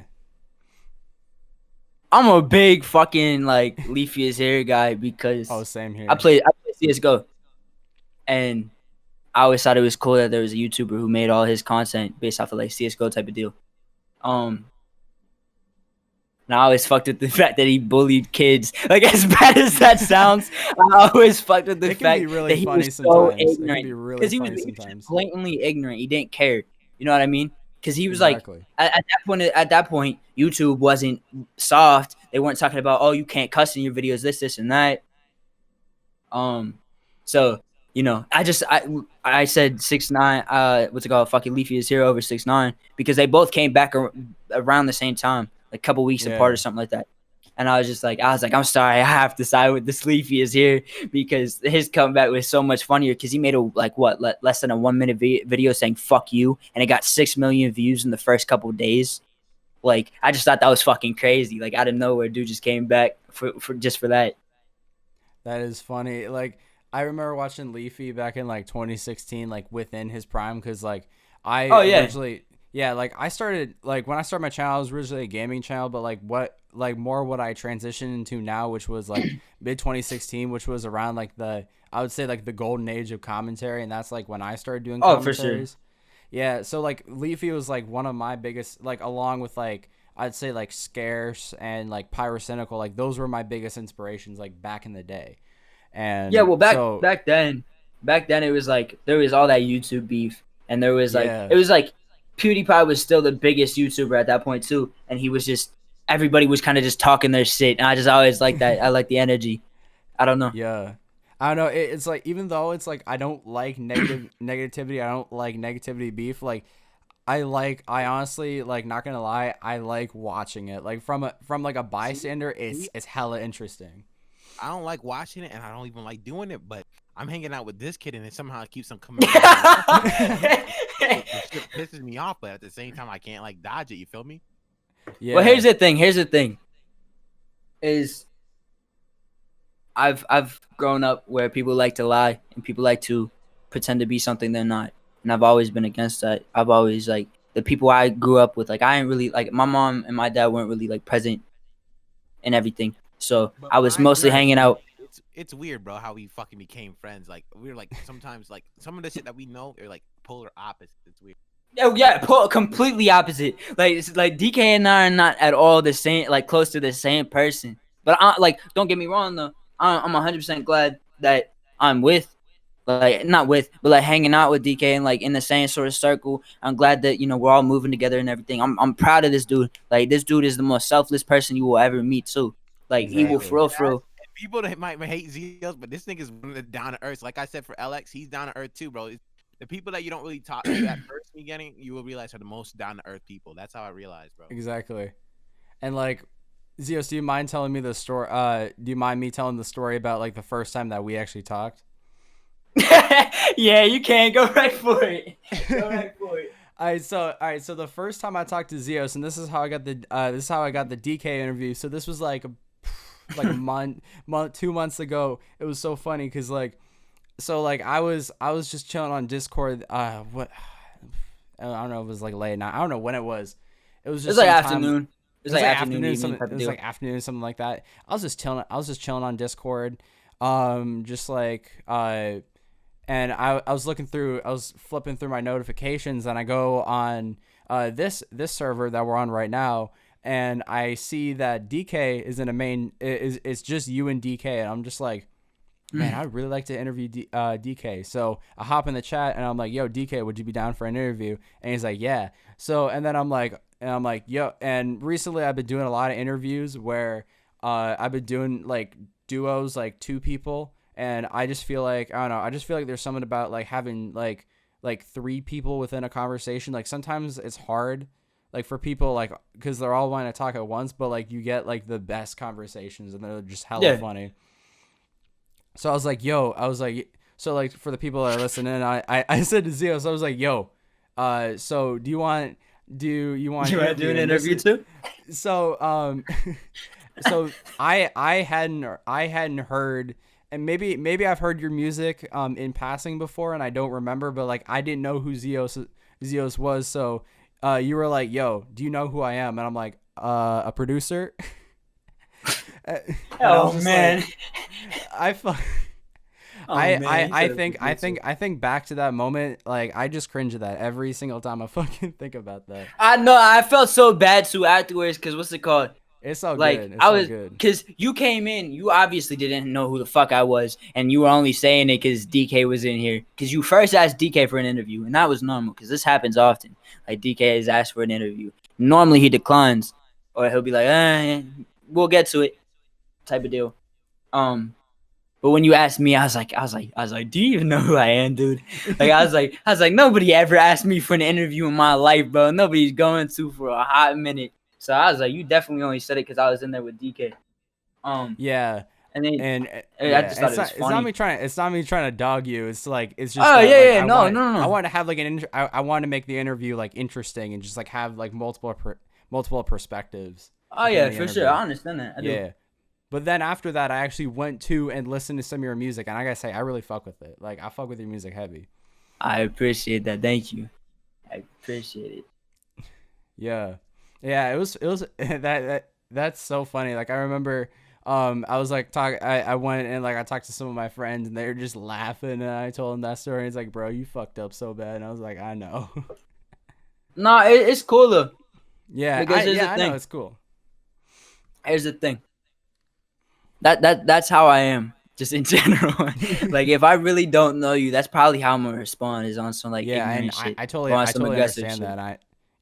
I respect that. And like, I gotta say, like, the way, even though like it might seem like kind of like I still think that was like a respectful way, because you were like, because you said it in like such a respectful way. You weren't like, oh fuck you, you know, you Yeah, ain't yeah, shit. I could have come across ignorant for sure. I had so Yeah, much room to, but I wasn't going to, because here's the thing: is like I'm not gonna jump to like, oh fuck you because you just did it because I'm with somebody I know. Because that happens to a lot of people. yeah, But I was just like, it's cool, bro. Like yeah, I'd rather not do an interview, especially if you don't know who I am. yeah, yeah. But like I've actually like now I've like listened to some of your music and I really like it. Like especially like when you do like kind of like that like boom bap, like old school kind of like just like real like hard rap. Like I fuck with that heavy. Yeah, no, I have some songs that I want to drop soon that are boom bap. So Bet. that'll probably be coming soon. Bet. All right. So all right. So this is more of a question for both of y'all, but like where do you see where do you guys see yourselves in like the next couple of years? Like, and I think I already asked I just DK want this to question. get to 10K, please. Please. He said I want to hit 10K. That's it. I didn't even know I was gonna go this far. I'm gonna be honest with you, bro. Yeah, DK was supposed to quit at 100 followers. Yeah, that ass. That my I Yeah. was saying bye. No, You it's could dead ask Zios. serious. If it wasn't for Dead Zios, you want serious. to keep on going like Zios or Bang, bro. I did ask would have quit already, bro, because I did not care like of doing music like that much at that time. Because I met DK when he had like 400 followers on SoundCloud, like 400 or 500 on SoundCloud. And he's like, yeah, I'm quitting when I hit 1K, because I really didn't think I was gonna pass 100, so I'm just gonna quit when I hit 1K. So he gets to like 900. I'm like, he's talking about, yeah, I think I'm gonna quit in a couple months. I'm like, bro, please do not fucking quit. I made it all cringy and shit on purpose too, so he had to keep going. I played a fucking like a sad YouTube beat in the background. I can't believe I remember that shit, but it was late as hell too. I think it was like 4 o'clock in the morning where I stay.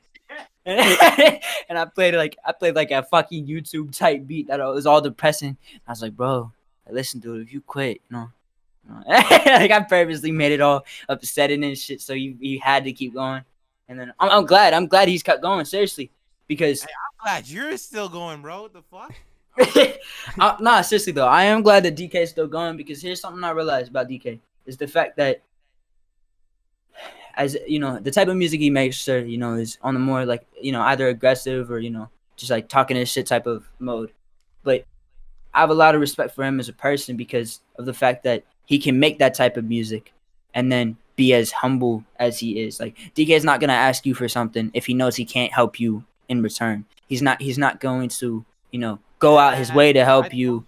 I told him, Zios, that ass, I am appreciated for everybody that's in KV, bro. Exactly. I would not have these niggas unless I see that these niggas are like everybody in KV, bro. Tell me one person. Everybody in KV is on some humble shit, bro. Like I'm gonna tell you something right now. Like something that I like really feel like I've always said this is the fact that DK is going to fuck with you if he fucks with you. He's not going to fake it. He's not going to play some stupid shit. He's not going to be like, oh, we cool, but we're not cool type of situation. Like, it's like if he tells you, he's just gonna tell you straight up. Yeah, he's going to tell you straight up. You're going to be like, all right, we're going to be cool. Or, all right, like, He knows that too, because I remember Zios when he asked for an interview, and I told him, bro, I'm happy that you hit me up, because if you sent your friends, I was going to say automatically no, nigga.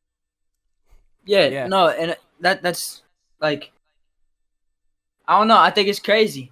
The fact that, the amount of beefs DK ends up in is just mind blowing to me, because this is the beefs, bro. he ends them every time. And I told homie, bro. I told homie that I had a conversation yesterday. I said, everybody in KV, I want y'all to know I appreciate every single one of you, and I know y'all appreciate me. And then everyone said it back, bro. And I'm dead ass thankful that we're all still sticking together and we're still doing this shit, bro. Because we had a lot of friends, and half of them went, and half of them are still with us till this day. But that's how it is. You feel me? Yeah, for real. And yeah, but yeah, it's like it's funny because like I always like when I go to ask people for like an interview, like I always DM them. Like I already DM them. This is actually the first time I've ever like gone on Discord and like asked someone directly. It's like, yo, you want to interview? I always DM them on Instagram, but like I never like the first interview I ever did. This is actually surprising. I wasn't supposed. So shout to Aerospace. I originally wasn't gonna interview Aerospace, but one of my friends who knows him actually basically just sent Aerospace my YouTube channel, because like I had one interview up that I did with my uncle because he's a musician. So he was like, yo, like, do you want to get interviewed by this guy? And he's like, yeah, sure. So I ended up, and I was already going to DC anyways, because like I got family out there. So I ended up going to DC, meeting up with Aerospace and doing an interview with him. And if it wasn't for my friend, like that was like the only time. But like if I actually like really wanted, and like I'm glad I interviewed Aerospace, but like if like off the bat I was like I'm gonna go interview Aerospace, I would have reached out to him myself. But my friend did it for me, and I'm thankful for that. But still, I like to reach out to people myself for interviews, because it's like if I'm not reaching out myself, that just makes me look like I'm not serious about it. Because if I can't take the time out of my because like if I can't take the time out of my day to ask someone, hey, do you want to do an interview, then like that just looks like I'm not serious about it. Yeah, no, I get it. No, but my bad for cutting off. But Zios, now where do you see yourself? Oh, where do I see myself? Yeah, your question was like, where do we see ourselves in the future, right? Yeah, it was like, where do you guys see yourself in a couple of years, or like what moves do you guys want to make in the future? Me personally, like the whole point of my collective was just to get like talented artists in my area together, type of shit. That's still my goal, is like, because my area had maybe 3 people pop off ever, like real life ever. 3 people pop off, right? 2 of them are dead. 2 of them are like, and the one's not even big. I think he has like 20,000 followers on SoundCloud. Like we only had 2 people actually pop off, and that was Jimmy Wapo and Mac Miller. So like how I see myself in the future is just kind of trying to like not necessarily like run the movement necessarily from my area, but I for sure want to be a part of it. I want to be a part of the people building up my area. That's my nigga. I seriously, I want to have I put work in for everybody that I can. Personally, I am not the type of person that's gonna go out my way to help myself before I help everybody else out. Like Exactly. I was failing school type shit, and still putting my friends and shit first and what they wanted to do. Like I had people vouch for that, and like I had like people coming to my crib and everything to record and shit, and like I have friends sending me stuff every day to mix and shit, talking about like, oh, can you mix this and that, because not everybody is as lucky as I am, because like I worked hard for everything I have, don't get me wrong, but I know some of my friends don't have the ability to do the things that I can do. Like I know how to do everything an artist needs to do. I can make art, I can mix and master, engineer, I can record, I have a whole studio area and everything. So like I try to put all my friends and everything first, so I can get everything moving for them, because I that's the type of person I am. Like as much as I come across as an ignorant person or whatever to some people, I don't mind. I really don't mind that some people think I'm ignorant, because if that's all they see, then that's all they need to see. That's all they need to see. Like I said, I might see myself. I'm like, my main goal is to be the anti-hero underground, but I'm mostly seeing like we're basically even if none of us see it, we're basically like the whole KV's basically like anti-heroes type shit, bro. Yeah, I fuck with that. I fuck with that energy. But that's where I see myself. I see myself helping my friends and shit succeed. I myself want to succeed as well, but I'm not gonna push myself first. I'm not gonna put people behind me just so I can make it, because I know there are people who do that, and I know people who do that, right? And like they're doing shit now. They're doing shit now, and like I'm good for them. Seriously, good for them. Like if you really making it work, you're making it work. But if you're putting yourself first, you're gonna be pushing yourself off the cliff first. It's not gonna be like everybody moving up, together type of shit, and then they all do their own thing at the end. Nah, you gonna if you're putting everybody else behind you, that's instant karma. Instant karma is when you fuck someone over for your own benefit. So exactly. Yeah, and like, are you done or? No, go ahead. No. Stop. My fault. I ain't trying to cut you off. All right, I was. No, you good. You all good. All right, bet. So like, and like, I like exactly what you're saying. Like I don't know if it's called like I can't remember what the term is for it, but like it's like what you put out in the world comes back at you, and I really believe in that because like I've seen hella people like they've been like the shittiest people ever, but then like at some point in life like it's gonna come back at you, like whatever. For Like sure. if Right, you bro. like Deadass? yeah. Like I said about when I told you about the free features and shit, you know, the same niggas who I thought I could like, because remember I was stupid at that time because I was Oh, doing yeah. music shit. Yeah, The same that's niggas who I stupid at that who I time. thought like, hey bro, how much is for a feature? And they were telling me, oh, it's this much and shit. I'm like, I bet. Now guess what? I'm doubling half of those people's plays. Even if I have less followers, I'm doing better monthly listeners overall than those people. And you know what?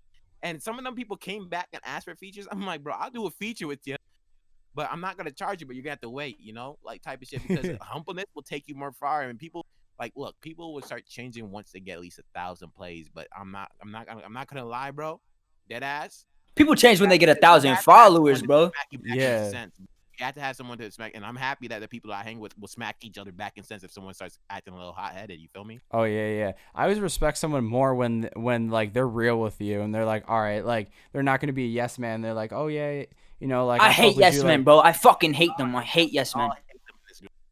I hate yes men, bro. If you're gonna say yes to everything, bro, you might as well just go say yes to a fucking mirror, dude. Like stop being around me. Like go talk to a mirror or something, bro. straight facts. Yeah, because like I would like if I'm around a person, like I want your real opinion. Like if I'm asking you, hey, like what do you think of this like that I made, like this video, what do you think of this song? Like I want you to tell, if it's shit, please tell me that it's shit so I don't put it out. Shit, let me know if it's shit. And sometimes I'll be making it on purpose being shit, but somehow it still hits. But it's still shit. Yeah. Hey yo, what the fuck? He said somehow it still hits. Yeah, bro. Like, nah, there was this one day, right? Oh, I man. made this song. I was drunk as fuck, and I was singing, but I still fucked with that shit. But that's the shit. I'm Oh, gonna be honest. That- oh man, it was so bad but so It good, was- bro. It was so bad but so good. He was obviously wasted, and he's like in the microphone, like obviously leaning That back shit and forth from the good, yo. microphone. Feeling that shit was hidden, bro. That shit's crazy. Yeah. So what ended up happening to that song? Is it out no, or did you just scrap it? No, it's not out. It's not out. Yeah, it's not out yet. I'm still working. I'm just trying to like, you know, break out. Like it's like some hieroglyphics, like vocal. Nah, he trying to break out the Henny to keep making the rest of the song. That's all he trying to do. Break out the rest of the Henny. I'm trying to like decode like what I'm saying and try to make it actually make sense. Now, like if you hear it, bro, it sounds amazing as fuck, but it just sounds drunk as. It sounds like a whole bunch of people made that shit. Yeah, we just gonna have to throw some reverb on it. We're just gonna have to throw hella reverb on it or something, bro. Maybe a little auto tune, you know, your little fucking what's it called, drunk burps in the background and shit. It's gonna sound like fucking DKoolPharaoh drunk Uncle freestyle. Rick. Hey, But- I might actually have to call it that. That's actually What? a cool name. I ain't gonna even. Oh man. Man, we drunk DK. Oh man, that's gonna be something different. Hey, listen though, it's not a bad song. It's really not a bad song. It hit because the beginning I was making sense, but in some reason it's just like the fucking penny just hit me, bro. I'm like, oh shit. It went from That's funny. like English to like ancient Egyptian, like Yeah, real yeah, I'm like, fast, I'm like, real I'm like, dang. fast, real fast, like real Yeah. fast. That song could be a blow up song, but I'm like shit. Yeah. Hey, The so Henny. Jack is Jack. Oh, go Oh ahead. yeah, Jack. That's the person I was earlier in the interview who named Blood Curdle, and he's my main funk producer. Yeah. Like I said, guy. If it wasn't for him, Blood Curdle wouldn't be Blood Curdle. You feel me? Yeah, but anyway, so Jack is asking, will DK ever make an auto-tune song? Well, Jirachi. Yeah, I was gonna say technically yes, but technically no, because I mixed Jirachi and yes, there's auto tune on it, but it's not auto tune. It's not like fucking Yeah, little it's Uzi not- Vert type of auto tune. Yeah. It's just like it's like general pitch correction on certain keys. That's it. Well, we'll Bet. see in the future. We're all, like I said, and everyone in our little community, we're all learning from each other. So we'll see in the. That's how it is. He never making an auto tune song as long as I live, bro. He's not, and I'm gonna be living longer than DK, bro. I'm not gonna say no. I'm not gonna say no. We'll see in the future, bro. All right, Like I maybe. We'll said, see like, what I happens. just wait for the future to hold for me, bro. Like that ass, I tell people, bro. Like this is off topic. I tell people, everyone asks, "Oh, when can I get this feature done?" Or, "Oh, when are we gonna do?" Like when you ask me, when are we gonna do the interview? I don't know, bro. I just let that time come. Just in the future, I let God guide me. Oh man. Yeah, for real. So, anyways, I guess the last question I want to ask before we end off the interview is, what is your message to the underground? Like, what advice do you guys want to give to people? Stop copying artists. Stop trying to be someone you're not. God damn. This shit's enough. Oh, my fault. My fault. Stop. Stop Put a copying volume. people. Stop We'll have to put copying a people. volume warning. My message, and I've been saying this the whole interview, bro. Peer pressure needs to go. If you fuck with someone, fuck with them because you fuck with them. Don't fuck with them because someone else fucks with them. And don't get a big headed and type shit. Because I learned that from a long time ago when I first started, and I still see it all the way up till this day. Peer pressure is still around us, and what's it called? People won't rap about shit because they might think that shit's lame. Like I said, I'm the anti-hero of this whole underground bullshit. I'm gonna make whatever is lame cool, and y'all niggas, once y'all niggas realize that, and guess what? Y'all niggas gonna look stupid. That's it. Bro trying to start some waves. I'm trying to make whatever's not cool again, bro. Time. That's my wave. You feel me? That's how I'm different than these people, bro. I mean, you No, gotta but set for yourself apart. my real message is like, yes. Stop fucking copying people, sure. But at the same time, it's like, stop lying too. That's another thing. Stop lying. Just be real. Like, seriously, if your life is not crazy enough to make music, don't make music. That's all it takes, bro. It's just don't touch a microphone. Like, I know people who will straight up lie. Every bar to bar, they will lie. Because I've seen that happen. it's working. Because bro, make sure whatever you rap about, make sure it's your past, or maybe, like I said, if you even look at my bio, everything I rap out is about past, is a thought, or is it from an anime, bro? And I'll tell them straight up. If anyone, like, have you ever heard me rapping about fucking drugs, bro? No, because I don't do drugs. I drink. Like, you'll know once you hear that one. He said you will know. Yeah. You will know. Oh man. But nah, for real, I just think people need to stop lying. Like, seriously, just rap about shit you rap like you live. Like, I don't know. I think it's just for me. I personally just don't understand the whole having to lie in your songs to be cool. Like, exactly. Down the line, the people you think cool right now, they're gonna fall off. They ain't gonna matter. You like, Yeah. and every day something changes, bro. People that you used to fuck with, they might not fuck with you the next day, type of shit, bro. You have to get ready for that. You have to prepare. Don't ever fuck unless you know those people for a couple years. Don't comfortable. Don't stay comfortable, type. Yeah, shit. people come and go. That's the thing about life and shit. Yeah, but oh, you're gonna say something? No. Sorry, I was clearing my throat. Right. Okay. You have a couple questions in the live, I think. Oh, I've been kind of all right. Let me look at this. So looks like Jack is actually asking about Harper, which I don't know if I know that person, but Harper's like a talking person. No, it wasn't Jack that asked that. Jack asked something about your influences, DK. Oh, who? Oh yeah, Geeked Up Shot. Okay, he was asking about Harper. So I mean, do you want to answer that question, or you want to skip over that one? Like I said, we'll see what the future holds for us. Maybe. Yeah. All right. So I already kind of asked this question earlier in the interview, but for the people who just joined, I'll ask it again. So Jack is asking, DK, how come you make aggressive music when your influences aren't that aggressive? Like I said, bro, my aggressiveness from me doing out of pocket like child shit back then, and then most of the aggressive shit that you hear me doing now is fucking anime inspired or fucking dream inspired. Because like I told you earlier, most of my dreams aren't fucking good dreams. Most of them are dark ass dreams, bro, like real dark ass shit. But and how, like I said, being the anti-hero of this type of shit, bro, I'm trying to make negative energy and to attract people, and then once they know me, I try to bring positive energy. So I'm bringing in negative energy and then converting that shit to positive energy type shit. DK out here saying bad vibes forever. I'm trying to be like, what's that Pokemon? What's that Pokemon's name, bro? Arceus type shit, bro. Yeah, the absorbing of the negative. Like yeah, type shit, bro. I'm getting shit, bro. I'm the only way I can grab people's attention is from negative energy type shit. You feel me? As of right now, because that's seriously like with everything that goes on in our world. I mean, negativity is what's gonna draw everybody in. It's just Exactly. fact. It's fact. That's why fucking aggressive music popped off the way it did in 2016. Like seriously. Oh yeah, absolutely. I mean, it's just an energy that like, that like a lot of people. I mean, like I feel like like negative energy is like what people like really pay attention to. Like that's what stands out the most, is because like when people are just going at each other. Yeah. I think Yeah. So. Yeah, the live Yeah. end. Yeah.